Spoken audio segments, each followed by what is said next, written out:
Well, first of all, let's talk about the event that we're at. What Let's made you want to talk be a about part it. of this big event? I mean, Wags and Walks is such a big community here in Nashville, but Yeah. obviously a great cause for tonight. Yes. Well, I'm a dog mom, hardcore dog mom, and I've always heard about Wags and Walks and just people supporting it all this time since I've been in Nashville. But I think to me, having a dog, just the love and support that you get from a dog specifically, like it's just unmatched. And so I wanted to be able to help any way that I can, any kind of animals, but dogs specifically are like a soft spot for me. So.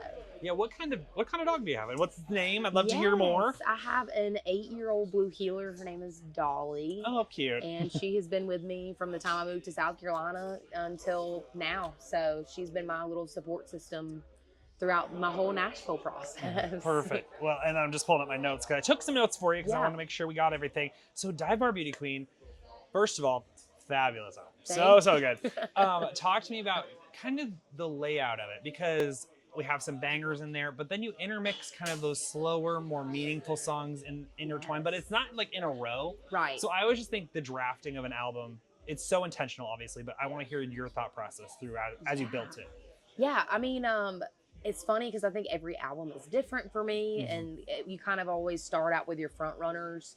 But for me, it's all about getting the full spread and giving people a full picture of like the music that I grew up on. And to me, all of that doesn't sound the same. You know, it doesn't always look the same. And so I wanted to have those like honky tonk songs that really stood for my time working in dive bars and playing in dive bars now. And then have my more kind of, like you said, meaningful, more in-depth, gritty songs intertwined that I think stand as the real life gritty aspect of my album. Because I've been an opener for a long time. I've opened for a lot of amazing artists. So like the goal is to always get the crowd hyped with that and like bring energy. So I'm used to that very much, but my passion at the music has always been therapy for me. So my passion has been those kind of edgier, deeper, like semi-uncomfortable songs, I guess you could say, that make you really like think and maybe get a little emotional. That's hard to do. That's like to open your soul and open your thoughts like that, because people, it's like people are reading your diary essentially. Practically, Is that yes. ever like, is there any hesitation with being that open, or is it scary to be that vulnerable? Ooh, I don't know. I don't think there has really ever been hesitation on that front. And I think that is why I love music so much, is because when I was younger, it got me through a lot of hard times that maybe a lot of other people didn't understand. But to find an artist or artists who kind of sing about what you've been through, that has been the goal for me, is to be hopefully that person for other people and make them feel seen and understood and heard out, even if it's for one song. So I'm an open book. I'm like the grittier and the more kind of pushing the boundaries almost, the better, in my opinion. Is there a person, who is that artist for you?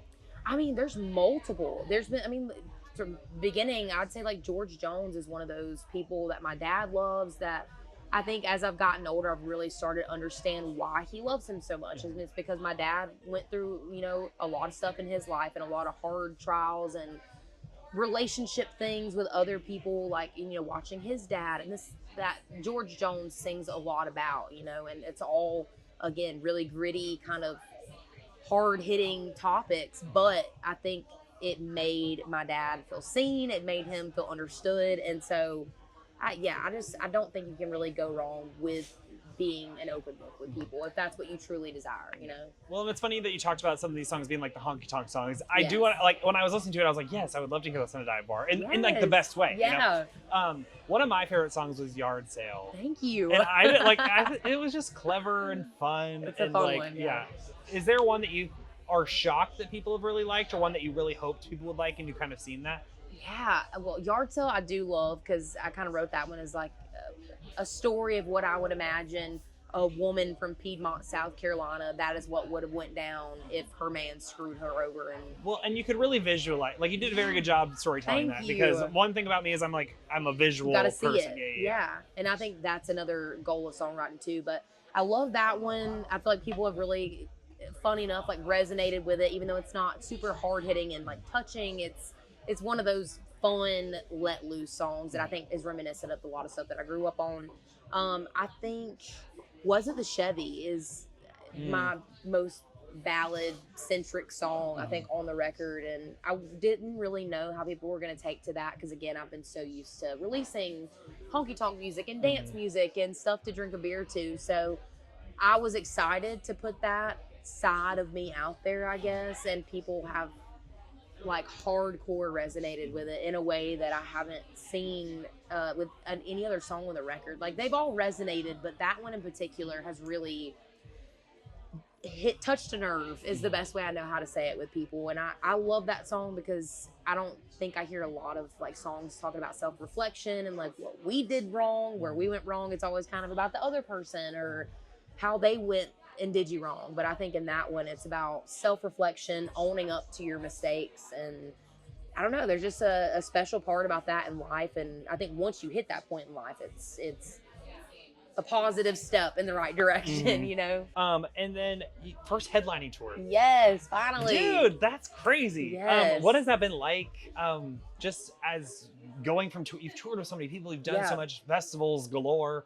Yeah. What's this been like to now put your own spin on? You're in charge. It's like it's your name. You can make all the decisions. Taking kind of charge. thing. Yeah. It has been a long time coming. Like you said, I've gotten to open for some of my favorite artists. I started out with Morgan Wallen, and then Cody Johnson, Ashley McBride, Brothers Osborne. So many amazing artists that I feel helped prepared me for this moment. I feel like I got drained by the best.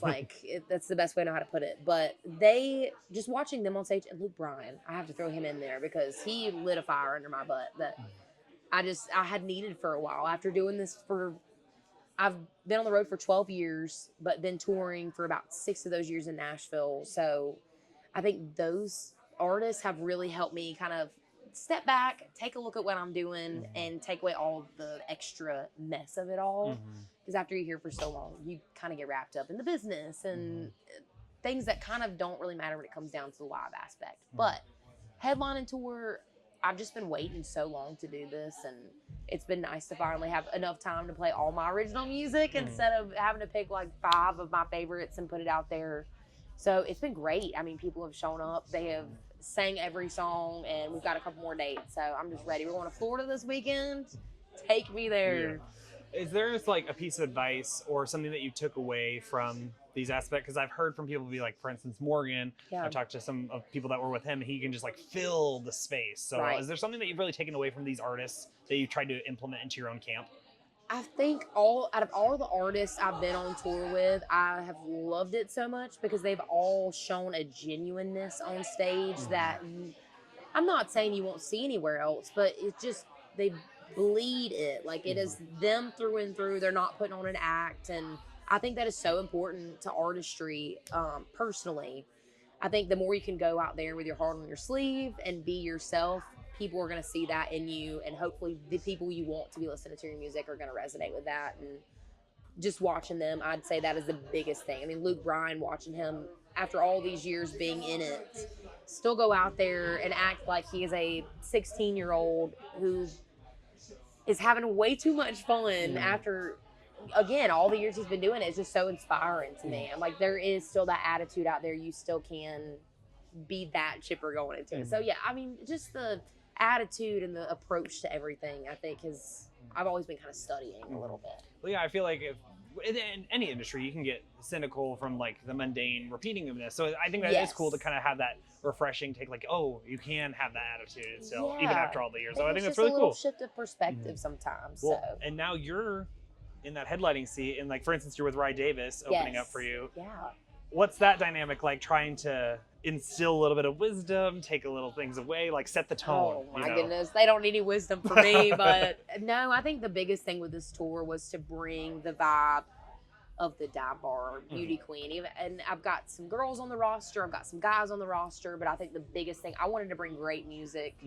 I didn't want it to be like a super political choice about who was coming on tour. I truly wanted the chance to get to bring people that I was passionate about, that I love what they're doing, their music, the songs they're writing. So Rye Davis, killer artist. I mean, he shows up every night and just does exactly what you would expect. So that I'm very grateful, and I've had a blast with him so far. We've got a couple more shows with some local openers, and also I've got one of my friends from Texas, Amanda Kate Ferris, coming out. So again, just trying to keep it a well-rounded tour and hopefully give other people the chance that people gave me before with just a new audience and new exposure.